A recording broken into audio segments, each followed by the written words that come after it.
What's going on, everybody? Dylan Napoleon with Cage Side Press, joined today by none other than a UFC veteran making his return to combat sports this Friday night at Dirty Boxing, Florida's own Landon Quinones. Landon, how are you, bro? Very good, very good. Good, man. I know it's been about a year and a half, from you returning to combat sports, a year and a half layoff. First and foremost, how is the man Landon Quinones doing right now? Man, mentally better than ever. I had to rewire my mind to love this sport a certain way because I was all in on it, and it became my identity. And when I got released from the UFC and I went through all the things I went through in my life, whether it was the financial struggles or like the identity struggles, it forced me to reprogram my mind and learn about myself and really learn about who Landon Quinones is as a person, not Landon Quinones as a fighter.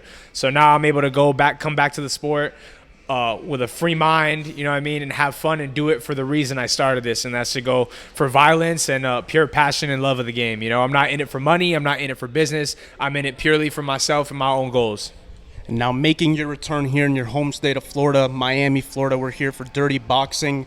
What do you think about this promotion? I feel like, for a guy like you who has a lot of knockout and TKO victories, this rule set is kind of cool, Yeah, it's beautiful, man. I think it's really fun. It causes a lot of action. It creates a lot of action with the short rounds, It allows you to use all your tools, not just your punching, but the elbows. Also, the small gloves, is a game changer in your defense and the way you got to move as well. Small ring, creates a lot of action. Make sure ain't nobody backing up, ain't nobody running. You got to get in the paint, and you got to get the party started, and that's what I'm looking to do come Friday night. And I guess I would have to assume that fighting out here in Florida is an added bonus for you this week. Oh, beautiful. I'm at home. One of the most beautiful parts about this is I get to sleep in my own bed at night. I know it's a little bit of a drive to the hotel and to do all the fighter check-in stuff, but I feel very comfortable. I'm going to have all my people fighting at home. But don't get it twisted. Just because you fight at home doesn't mean it's any easier. It's actually more pressure. He's coming in here. He got nothing to lose. I'm coming in here. I think I sold the most tickets as well, too. So I'm able to have my family here.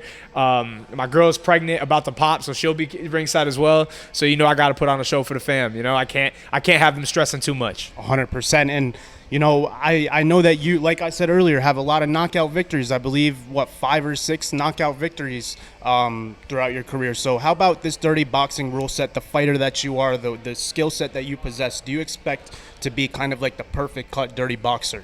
I think so, man. I got hands, I got elbows, I got clinch, I have an extensive MMA background. I've been doing this over a decade. I think this tailor-made for my style. I got good footwork. I can fight at all ranges, whether it be close, middle, long, I think I can be the face of this organization, but I don't know what will happen in the future. I'm just taking it one day at a time, one fight at a time, and money talks, bullshit walks, so we'll see what happens going forward. You're the second fighter to tell me that this week. I interviewed someone yesterday. They said the same exact line. I might have stole it. It was Tyson Nam, right? I might have stole your line, bud, but it was a clean one, so I had to take it. I like it, man. I like it. Obviously, being out here in Florida, you said you're going to have a large support system here on Friday night. How many people you think will come out from Sunrise, Florida to come see you fight?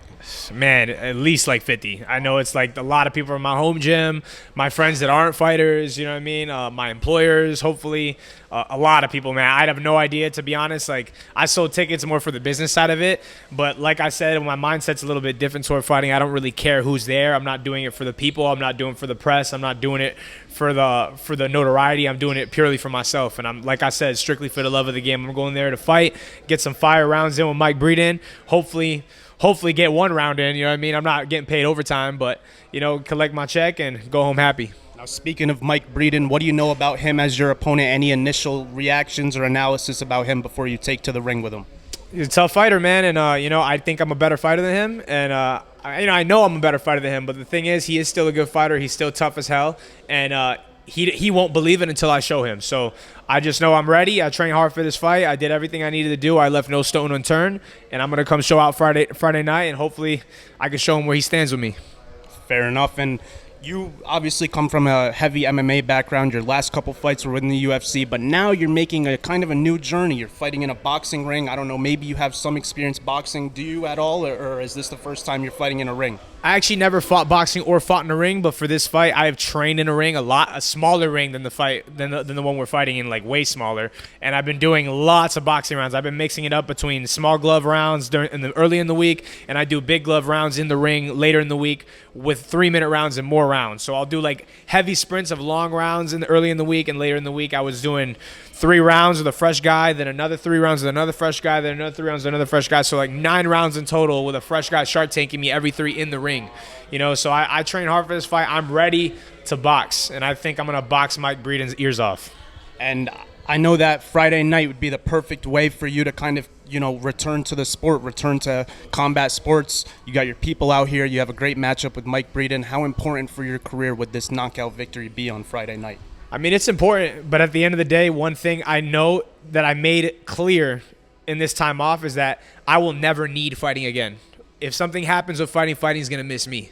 You know what I mean? Like, it's not make or break, win or lose, and that allows me to be free. You know what I mean? I'm pursuing other careers outside of fighting. I'm doing other things. I'm still training very hard. It's still my full-time passion, and mentally I am all in. Don't think I'm out of it. I'm definitely not out of it. But my point is, when you put all your cards in one basket, you got to understand that fighting will never love you back. And now that I've had that realization, I put myself in a position where whether I win or lose tomorrow night, it's not going to make or break me. I'm still the same person. I got a kid on the way. I'm going to go home to my girl. I'm going to go home to my family. I'm going to go home to my people, and everything's going to be okay regardless. But at the end of the day, that's not what I'm looking for. I'm looking to go here and make a statement and let everyone know that I'm back and I'm better than ever, and I'm in a mind frame that I can make a strong run, and I'm ready to go and show violence to the world. I love to hear that, man. Good for you, for real. I'm happy to hear that. Yep. Just out of curiosity, what are some of those things you're putting a lot of effort and energy into outside of the fighting? Well, I've actually been in pursuit of trying to be a police officer the last year. So I'm trying to find a career that's a little bit flexible for my training and where I can apply my life skills. You know, one thing it is when you put all your life, your whole adult life into fighting, you end up, especially I got cut from the UFC, I had no money, no job, nothing. And then you realize, like, damn, I really don't have a lot of skills. You know, I didn't go to college, you know what I mean? So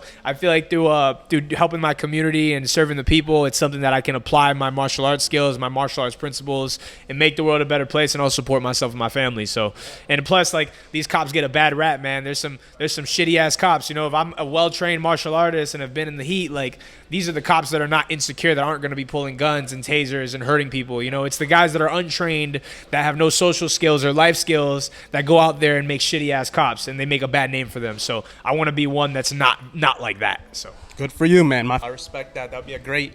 Even if you keep fighting and retire, a couple of years, you can be I know a guy who's life after. I know a guy who's like 47 years old who literally just became a police officer. Yeah. There's life after fighting, guys. This is a small window. There's going to be a day where we can't do this anymore, so we got to make the most of it. But Father Time catches up to us all, man. And I just know that I'm not going to be one of those broke ass fighters that's done with this shit and fucking squabbling and trying to find their way. You know, I think I got my way, and you guys are going to see.